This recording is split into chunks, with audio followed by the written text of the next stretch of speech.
because I can't do a whole lot of editing where I'm at right now because I am somewhere else and just on the move because an object in motion stays in motion, right?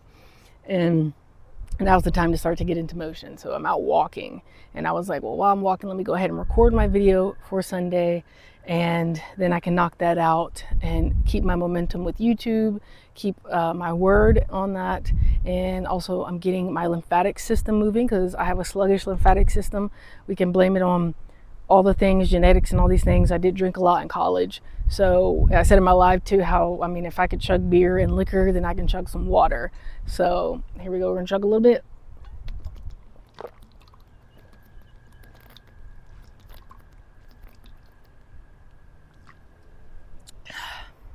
All right, half of it.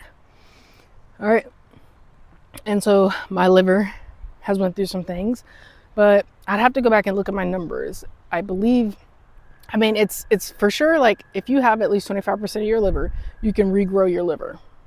So a lot of things, when we're diagnosed with things, if we think something's wrong with us, it's like that's the end all be all. We identify with that thing and that is my life, and now I struggle with that, and that's what I can go talk about to others, and I continuously repeat that, and I continuously put that out there, and I'm telling myself, my body, my cells in my body hears this, because your body is alive.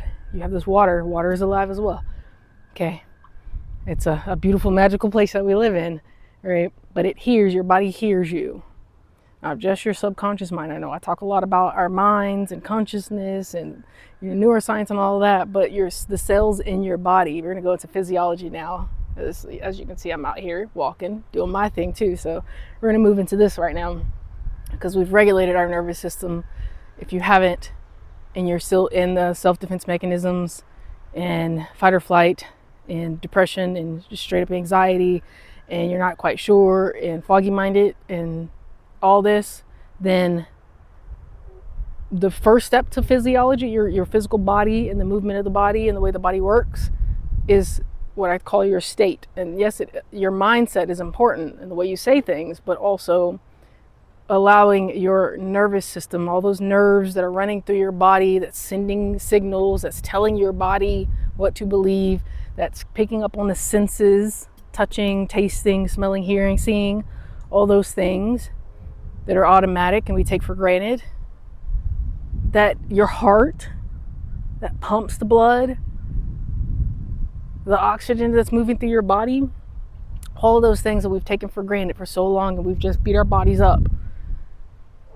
Now is the time for you to pause, and to use this time that you're paused and you may feel stuck or foggy minded and unsure. You use this time to regulate, what they say, regulate or realign yourself. And that's really just allowing your body to fully rest from those thoughts, rest from all these things that you've put on yourself, trauma, just all the things, whatever it is for you. And that's a whole journey to go on. You rest from that until your body can come to some sort of homeostasis. Now, you also need to hydrate and eat right, because that is foundational to your body regulating itself. Your gut health is so important because it affects your mental health. It also affects the hormones in your body, which produce different chemicals and things like that, that allows your body to operate in the way that it does. So the optimum level that it can. And our bodies can heal itself. I just told you about the liver. But your body regenerates itself. Like every 7 years, you basically have a new body, literally. You are not the same person. So use it to your advantage. Your dead skin cells come from the bottom, go to the top, and fall off. You are not the same person. Our minds, though, we feel like have to stay the same for whatever reason, or we've just identified with it and we haven't been taught necessarily, unless you go to school for it, how to update those as well, which is why I talk about what I talk about on here. So that's just one level, though, is the regulation and coming back to a baseline of homeostasis, a baseline of what your baseline should be, not stress and your cortisol high and insulin high and all this, but a regulated state where you feel safe and calm. And that's hard in this world, but you have to intentionally do that. You have to prioritize that. And when you do that, then your body's able to heal itself. It's able to have its own rhythm. Your heart beats in the rhythm. It sends those signals through your body. Your nervous system flows in a rhythm. Okay, your lymphatic system, it's flowing. It's moving the chi, the energy, your life force energy in your body. And it works together, but we're taking this step by step. I'm gonna chug some more water here.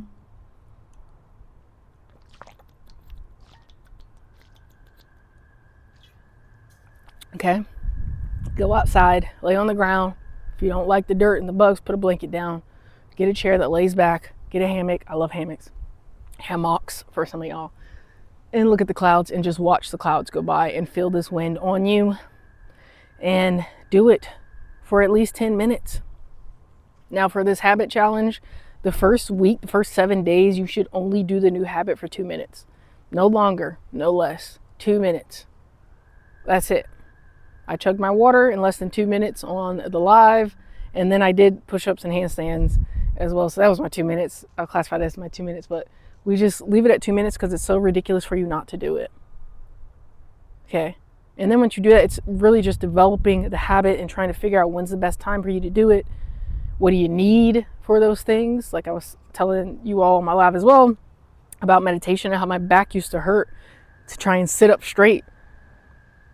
I threw my back out before. I may look young. And I mean, I was still young, but I didn't take care of my back. I threw it out when I was really little. At one point, just like stuck on top of this box and I couldn't move. But after a little bit, I could. But as I got older, when I was like 28-ish, almost 30, well, yeah, about 28, 27, 28, actually. Something as simple, I just really worn it out. Actually, I did it in my early 20s too. But anyway, the big one where I couldn't walk for a couple days was 27, 28. And I had done a whole lot of physical labor, physical work, came in the house, bent down to pick up a water jug from like one of the bottom shelves in the fridge, threw my back out. I was out for a couple days, just laid on the couch. I couldn't move, couldn't walk. It was so painful. I learned some different stretching techniques from laying there. You can only really do but so much, your arms over your head, and you kind of just like lift your arms a little bit. And this is just to try and get those muscles that can work without too much pain to start working. And then wrapping something around your waist and trying to pull that up to get you to pull up. Like, I understand how that is. It's been a while, but I know that your back is very important. Your core is. Your core being stronger helps your lower back. There's certain moves you can do. I have found 5 foundational stretches, and I would just do those 5 stretches every day when I could, usually in the morning, or when I started to feel it starting to tweak a little bit, I'll pause and do those 5 stretches, or at night before bed, on top of my bed, I would do it. You know, so no more excuses. Pick the one habit and start to do that for at least 2 minutes. You don't need to do it for longer. Put your shoes on, step outside, sit on your front porch. Next day, put your shoes on, step outside, sit on the front porch.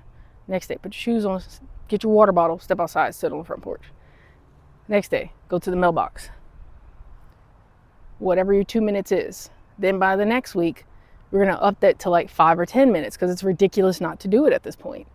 So I'm going to walk to the corner of the street and back. That's all I'm doing that week. By the end of the month, you could be up to 20 minutes or 30 minutes because, again, it feels ridiculous not to. You're already, an object in motion stays in motion. You're already moving, so I'm going to keep going. Actually, you know what? I actually got a little pep in my step. I could actually do it a bit longer. You've now showed yourself. You've trained yourself. You've taught yourself. You've proven to yourself that those lies you used to tell yourself about what you can do are wrong. You could actually do more. You could actually go a little further. Okay? An object in motion stays in motion. That's what I got for you today. It's a pretty warm day today. It's going to be a little bit cooler tomorrow. And going to be around a lot of family.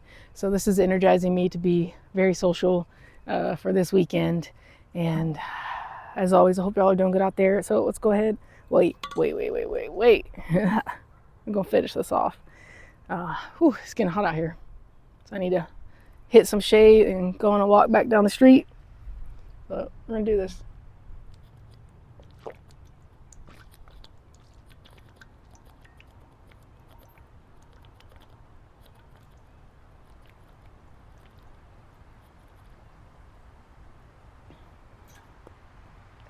I put a little lime in here.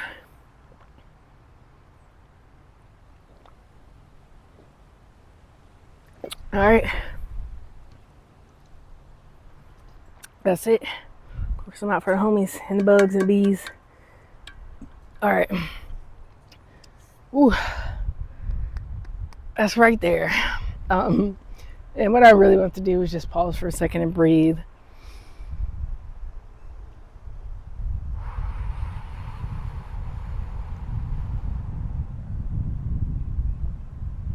And I feel the wind on my skin. And what does that feel like to me? I feel the sun on my skin. Instead of complaining, I embrace it and just feel it. Try to explain it to myself. What does it feel like? I see the brightness behind my eyelids. All of my eyes are closed. It's not dark. I can still see light. I can hear the trees squeaking on the other branches.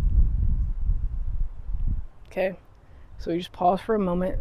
This allows us to regulate, allows us to feel a sense of safety, because otherwise I need to sense any danger around, right? So I'm going to be aware, heightened alert. This is getting your cortisol up. Your heart rate's going to go up. Constantly in that state is going to affect your body, and your body feels like that's normal now. You think that that's normal because you've been there for so long. But I'm here to tell you the good news is that that's not normal, that it can change, it will change, but it takes your effort to start to get into motion. So pluck yourself on the head, whatever that thing is, that little force you need to get moving, do it to yourself. Call yourself a name if you need to. Like get up, tell yourself get up. Not to beat yourself up all the time, because there's a fine line right there. But you have to get uncomfortable. So what is the thing that's going to make you uncomfortable?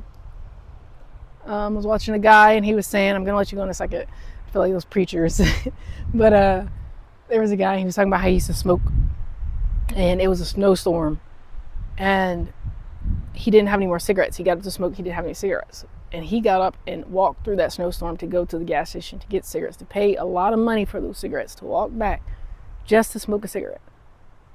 But we won't do that for things that are healthy for us. Like we say we want the change, but you'll still pay the money for all these things that aren't good for us. You'll entertain yourself with these things that you know aren't good for you, that put you in a bad mood. When I start scrolling, I start to feel that depression or the anxiety or whatever those nasty feelings are, those things that are starting to weigh me down, off.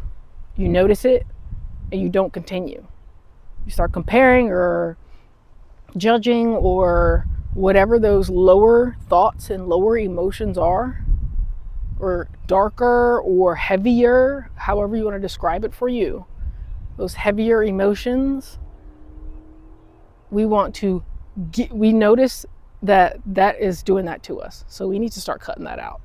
Now, sometimes subtraction is not the best for some people. We need addition to start, because addition is going to start to take the space of that old thing. So this is why things take space. One, you need to give it space for certain stuff. But some stuff you bring in, and that means more. And so those other things have to go, because you don't have space for those old things anymore. You don't have time for those old things anymore, because if I need to hit my habit and get these other things in, then I'm going to do that first. Whatever time I have left, I can continue to do those other things. But by then, I don't feel like it. I'm going to sleep. I don't need it. I don't want it. I'm now disgusted by it. So until you get disgusted, uncomfortable, until you want that thing more, until you don't want that anymore, then you'll change. So what is that thing that's going to snap you out of that sleep, snap you out of that funk? First, regulate yourself. Feel a sense of safety in your body. The world's going to be crazy. It always is going to be chaotic. We can't change that. Not right now, at least, not in this moment. So we bring safety to ourselves. We create a safe space around us as much as we can, or we work towards putting ourselves in that. And then we can do the movement, and then we can take the steps forward, whether they're clear or not. And it's not going to be clear. Once you start to move, then clarity comes. You have to see and trust yourself. When you start to do that, proves that, oh, this works. I can do this. Now, yes, okay, here we go. I believe that there's more out there, if you haven't realized that already, okay? I believe in a creator, source. Everybody has a different word and a different understanding of what that is. So we are not alone, and it's not just you. But you do need to put effort behind those words and those beliefs that you have. God's not going to do it for you. You can pray and all that, but until you start to move in the direction with the faith, knowing you're not saying that you really believe. So for me, that's taking action on those things. That's making the space because you know the new is coming in. That's doing the hard thing. That's putting yourself into motion because you know what comes from that, what can come from that. It is proven. The results will speak for themselves. You just have to start to move. You don't need to be clear all the time, and you won't be clear all the time. When clarity comes, it's really nice, it's beautiful, it's amazing, it's awesome. Spread the word. Sometimes you're unsure, and that's okay. It's a part of it because it makes it even stronger when you do have the clarity again. Okay, we start to get emotion again. All right, y'all take care. I finished my water. It's time for me to get in motion, get a little tan out here. I'm excited about that for us light-skinned people, getting that melanin activated. This is the season for that. So we're gonna get my tan going on while I can, while it's sunny out, and gonna get to walking and get my body moving. And I'm gonna get my body in the habit of that. And it also energizes me because once I'm in motion, then I'm staying in motion, and that's gonna give me more energy. So, all right, y'all, take care. Continue to shine on. Until next time, take care of yourselves. Hello. I'm recording a YouTube video.